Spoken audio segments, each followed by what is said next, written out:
Hello बच्चों, the Bihar teacher history maker मेरा mobile मेरी शिक्षा में आपका स्वागत है। आज हम आपके लिए लेकर आए हैं परिवहन में वायु परिवहन। इससे पहले हम लोगों ने परिवहन में पढ़ा था इकाई 4 परिवहन में। परिवहन क्या है, परिवहन कितने प्रकार के होते हैं, जिसमें हम लोगों ने पढ़ा था परिवहन 3 प्रकार के होते हैं, स्थल परिवहन, जल परिवहन और वायु परिवहन। तो हम लोग आज क्या देखेंगे, वायु परिवहन। वायु परिवहन में क्या कहा जा रहा है, वायु परिवहन यातायात का सबसे तीव्र और आधुनिक साधन है। सबसे आधुनिक है और सबसे तेज चलने वाला है। ये बहुत जल्दी एक जगह से दूसरे जगह पहुंच जा सकता है।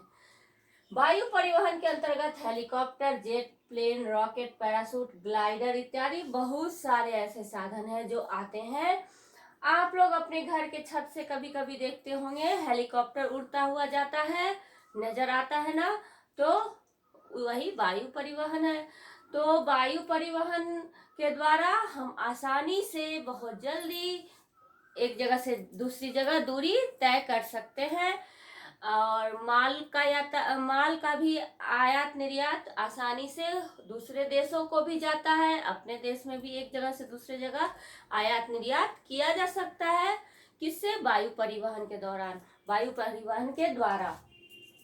पहली बार इलाहाबाद से भारत में वायु परिवहन की शुरुआत कब हुई थी? भारत में वायु परिवहन की शुरुआत 1911 ईस्वी में हुई थी। ऐसे तो हेलीकॉप्टर प्लेन चलते थे, लेकिन वो परिवहन के रूप में इसकी शुरुआत 1911 में हुई थी। पहली बार इलाहाबाद से नैनी तक वायुयान से डाक ले जाया गया।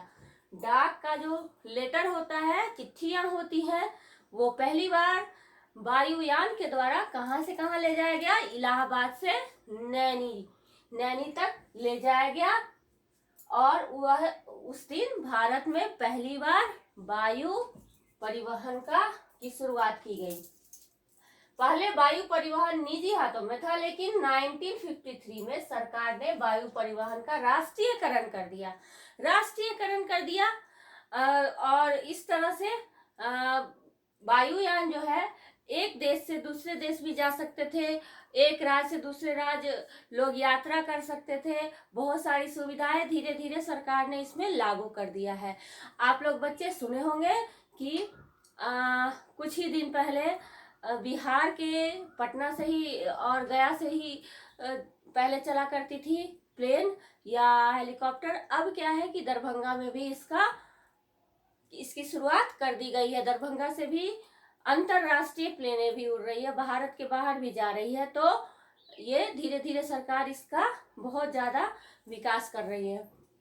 तो आजकल हवाई सेवाएं निजी कंपनियों द्वारा चलाई जा रही है। आजकल क्या है कि निजी कंपनियों द्वारा भी सरकार किसी निजी कंपनी को दे दिया है, और वो अपने स्तर पे इसको एक जगह से दूसरे जगह भेज रहे हैं, माल भेज रहे हैं, यात्रियों के यातायात के लिए भी इसका उपयोग कर रहे हैं। तो घरेलू और पड़ोसी देशों के लिए भी उपलब्ध कराए गए हैं। किंगफिशर, डेक्कन जेट, इंडिगो इत्यादि प्राइवेट कंपनी है। ये सब क्या है? प्राइवेट कंपनी है, किसी खास व्यक्ति के हाथ में है और वो इसको अपने हिसाब से चलवाते हैं। देश में दिल्ली, मुंबई, कोलकाता, हैदराबाद, चेन्नई, अमृतसर, गया और दरभंगा इत्यादि शहरों से अंतर्राष्ट्रीय उड़ानें उपलब्ध है। अंतर्राष्ट्रीय उड़ानें यानी कि यहाँ से दूसरे जगह दूसरे देशों में भी उड़ाने को भेजा जाता है, या माल के साथ या फिर यात्रियों को आवागमन के लिए यहाँ से वहां जा सकते हैं। बहुत कम दूरी, बहुत कम समय में बहुत ज्यादा दूरी तय किया जा सकता है इसके द्वारा। तो वायु परिवहन हम लोगों ने आज देख लिया। अब आज परिवहन पूरा चैप्टर समाप्त हो चुका है। अब हम लोग अगले वीडियो में चलते हैं परिवहन के प्रश्नोत्तर के साथ। तो चलिए बच्चों, हम अगले वीडियो को देखते हैं, परिवहन के प्रश्नोत्तर।